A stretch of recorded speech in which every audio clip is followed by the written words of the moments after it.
자, 이스라엘 역사를 기록한 말씀이 사무엘상, 사무엘하, 열왕기상, 열왕기하인데 오늘은 사무엘상 말씀으로 하나님의 말씀을 전하고 다음 주일에는 사무엘하, 그 다음은 열왕기상 1장에서 10장까지, 그 다음 주일에는 열왕기상 11장에서 열왕기하 끝까지 보시도록 하겠습니다. 오늘 보실 사무엘상 말씀에 사울 왕이 등장합니다.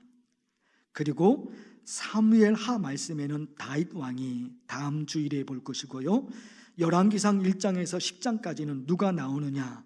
솔로몬 왕이 나옵니다.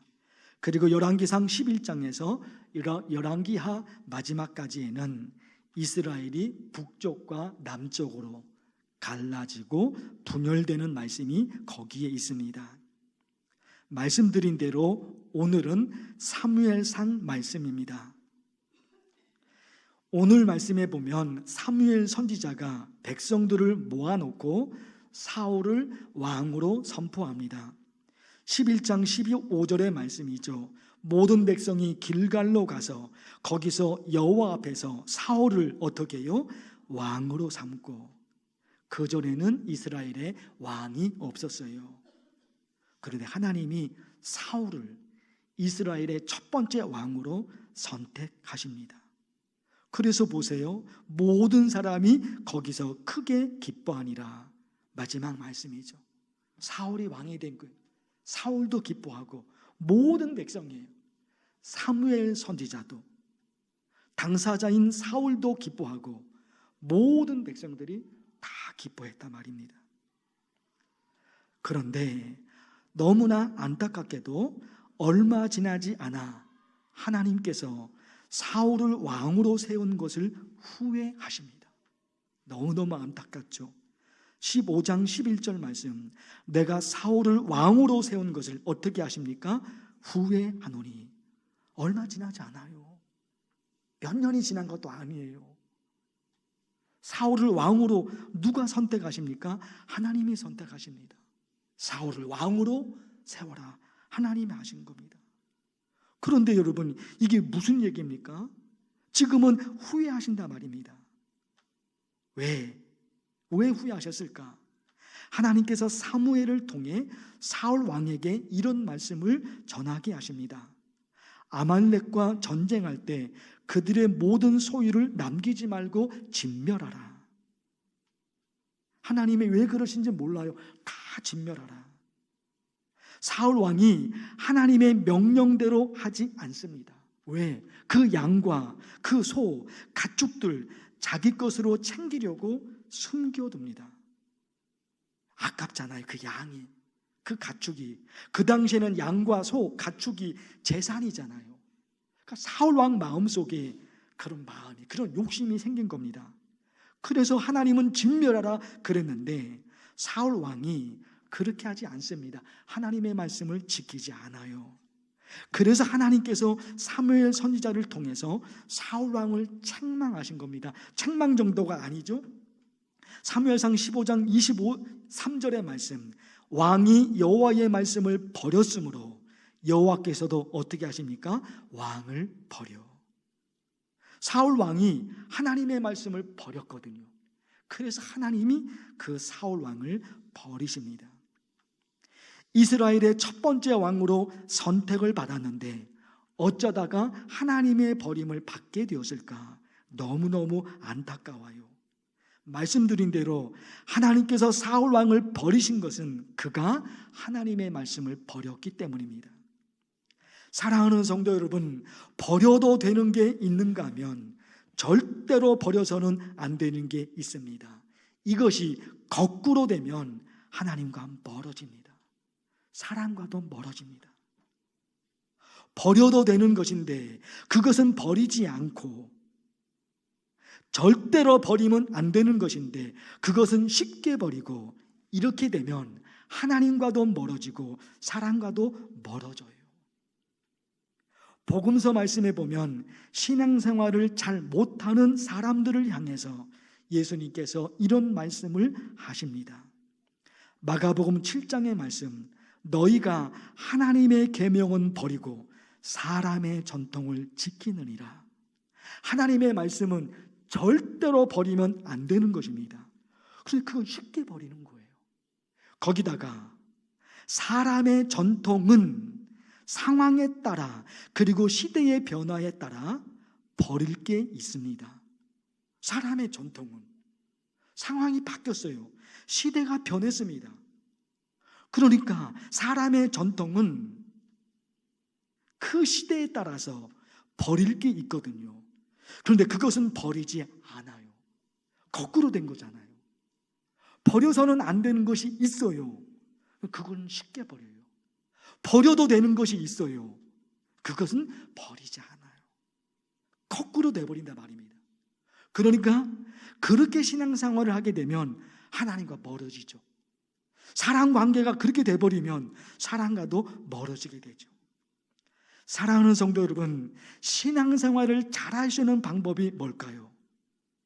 또 질문을 던져볼까요? 그래서 하나님의 은혜와 하나님의 축복을 받을 수 있는 방법이 뭘까요? 신앙생활을 너무너무 잘해요. 그래서 하나님의 은혜를 받아요. 하나님의 축복을 받아요. 그 방법이 뭘까요? 언제나 진리는, 언제나 답은 멀리 있지 않습니다. 아주 가까운 데 있습니다. 하나님께서 좋아하는 것이 무엇인지, 그리고 하나님이 싫어하시는 것이 무엇인지 그거 알면 되는 거예요. 그거 알면 되는 거예요. 복잡하지 않습니다. 아주 단순합니다. 하나님이 좋아하시는 거 있습니다. 하나님이 기뻐하시는 거 그거 있습니다. 그리고 하나님이 싫어하시는 것이 있습니다. 저와 여러분도 있잖아요.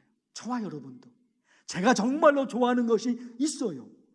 그리고 제가 정말로 싫어하는 것이 있어요. 하나님에게 있는 거예요. 그러니까 여러분, 저와 여러분이 신앙생활을 잘하기 위해서는, 신앙생활을 잘해서 하나님의 은혜와 하나님의 축복을 받기 위해서 여러분 이거 찾아내야 되는 거죠. 하나님이 좋아하시는 것이 뭘까? 하나님이 싫어하시는 것이 뭘까? 이거 찾아내야 된다 말입니다. 하나님께서 기뻐하시는 것이 무엇인지 성경에서 찾아보니까 많이 있어요. 그런데 몇 가지 말씀을 드리고 싶습니다. 히브리서 11장의 말씀, 믿음이 없이는 하나님을 기쁘시게 하지 못하나니. 이런 말씀은 너무 명확하잖아요. 믿음이 없으면 하나님이 기뻐하시지 않으신다는 거예요. 하나님께서 나를 도와주실 줄 나는 믿습니다. 내 기도를 하나님이 들어주실 줄 믿습니다. 나의 예배를 하나님께서 받아주실 줄 나는 믿습니다.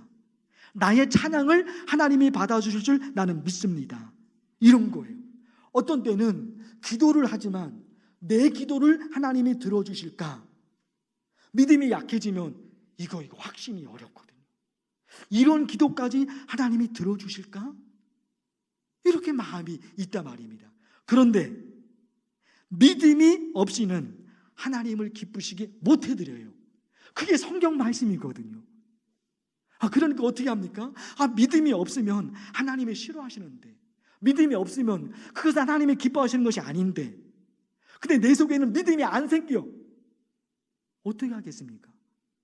하나님, 믿음이 없이는 하나님을 기쁘시게 못 해드리는데 내게 믿음이 생기지 않아요. 하나님, 내게 믿음을 주세요. 이렇게 바꿔나가는 거죠. 하나님이 내 기도를 들어주실 줄로 나는 믿습니다. 이것까지 하나님이 들어주실 줄 의심이 생기지만, 의심하면 하나님이 싫어하시니까 하나님 말씀대로 나는 믿겠습니다. 이렇게 신앙을 이어간다 말입니다. 시편 51편에 하나님께서 구하시는 예배는 상한 심령이라. 하나님이 기뻐하시는 것은 상한 심령이래요. 하나님께서 기뻐하시는 삶을 살아야 하는데 그러지 못해서 하나님께 너무너무 죄송해요. 성전문을 열고, 어떤 때는 당당하게 성전문을 열고 당당하게 예배당으로 들어오죠. 그런데 어떤 때는 지난 한 주간의 삶을 돌아보니까 너무너무 부끄러운 거예요. 당당하게 성전문을 열 수가 없어요. 그런데 내 마음이 어떻게 돼요? 내 마음이 하나님께 너무너무 죄송해서 너무너무 죄송해요. 너무너무 부끄러워요. 그래서 고개를 들 수가 없는 거예요. 하나님 아버지, 이런 나도 하나님이 받아주시렵니까? 이런 나의 예배도, 이런 나의 찬양도, 이런 나의 기도도 하나님이 받으시렵니까? 하나님이 내 기도를 들어주지 않으시면, 하나님이 내 예배를 받지 않으시면 이거 어떻게 되지? 그 상한 심령인 거예요. 그 상한 심령을 하나님이 기뻐하신다는 겁니다. 당당한 마음이 아니라 하나님 앞에 너무너무 부끄러운 거예요. 고개를 들 수 없는 거예요. 그것을 하나님이 기뻐하신다는 거예요. 이런 말씀도 있어요. 감사로 제사를 드리는 자가 나를 영화롭게 하나니. 이런 말씀도 있는 거예요. 내 입술에서 감사가 나오지 않아요. 내 입술로 감사가 안 나오는 거예요. 그러나 그 감사를 통해서 하나님을 영화롭게 한다니까. 감사. 이걸 내 입에서 달고 사는 거예요. 예수님께서 이런 말씀하셔요. 나는 자비를 원하고 예배를 원하지 아니하노라. 여러분, 너무너무 심각한 말씀이에요. 하나님을 믿는 저와 여러분, 예배가 전부잖아요. 예배가 전부인데, 성경 말씀에 마태복음 12장 7절 예수님이 하신 말씀이라니까요. 나는 자비를 원하고 예배를 원하지 아니하노라. 이게 무슨 말이냐? 하나님이, 예수님께서 하나님께 드리는 예배, 그것이 필요 없다는 의미가 아니죠. 그것이 아니라 예배가 너무너무 소중하지만 내가 정말로 원하는 것은 자비를 베푸는 거야. 사람을 사랑하는 거야. 이런 말씀이거든요. 그래서 이 말씀에 따라 우리가 기도하는 거예요. 하나님 아버지, 하나님께서 기뻐하시는 것이 무엇인지 깨닫게 해주시니 감사합니다. 하나님이 기뻐하시는 말을 하며, 하나님이 기뻐하시는 행동을 하며, 하나님께서 기뻐하시는 신앙의 삶을 살겠습니다. 그러하오니 내게도 하나님의 은혜를 내려주세요. 거기다가 있잖아요, 하나님께서 싫어하시는 것이 있다고 말씀합니다. 잠언 6장의 말씀인데 몇 가지가 있는데 다 말씀드리기는 어려울 것 같아요. 여러분 한번 보실까요? 교만한 눈, 자기가 최고라고 생각하기 때문에 다른 사람의 말을 듣지 않아요. 그래서 다른 사람과 갈등이 많아집니다. 자기가 최고거든요. 다른 사람의 얘기는 귀에 들어오지 않는 거예요. 내 말이 다 맞는 겁니다. 그러니까 다른 사람과의 갈등이 많아지죠. 그런데 하나님이 싫어하는 사람이라는 거예요. 그런 사람이 거짓된 혀, 단순한 실수를 말하는 것이 아니라 거짓으로 안 좋은 소문을 퍼뜨리거나 누군가의 잘못을 들춰내서 소문을 퍼뜨리는 것, 하나님이 싫어하신다는 겁니다. 이게 절대로 안 되는 거죠. 그런가 하면 형제 사이를 이간하는 자, 공동체에서 사람들 관계를 깨뜨립니다. 하나님이 싫어하시는 거예요. 하나님이 좋아하시는 것이 있고 하나님이 싫어하시는 것이 있어요. 절대로 버리면 안 되는 것이 있고 버려도 되는 것이 있습니다. 이것만 신앙생활에서 잘 지켜나가면 하나님이 하시는 역사가 있어요. 하나님이 보여주시는 하나님의 기적이 있단 말입니다. 그래서 여러분, 이런 기도예요. 하나님 아버지, 하나님께서 싫어하시는 것이 무엇인지, 하나님께서 기뻐하시는 것이 무엇인지 깨닫게 해주시니 감사합니다. 하나님 아버지, 제가 하나님이 기뻐하시는 삶에 집중하겠습니다. 거기에 집중하는 거예요. 하나님이 기뻐하시는 삶에. 그리고 하나님이 싫어하시는 것, 그것은 멀어지겠습니다. 그것과는 멀어지겠습니다. 제가 그런 신앙의 삶을 살 테니 하나님께서 저에게 은혜와 축복을 내려 주시옵소서. 기도하겠습니다. 하나님 아버지, 하나님의 말씀을 들었습니다. 오직 저희에게는 하나님이 전부이십니다.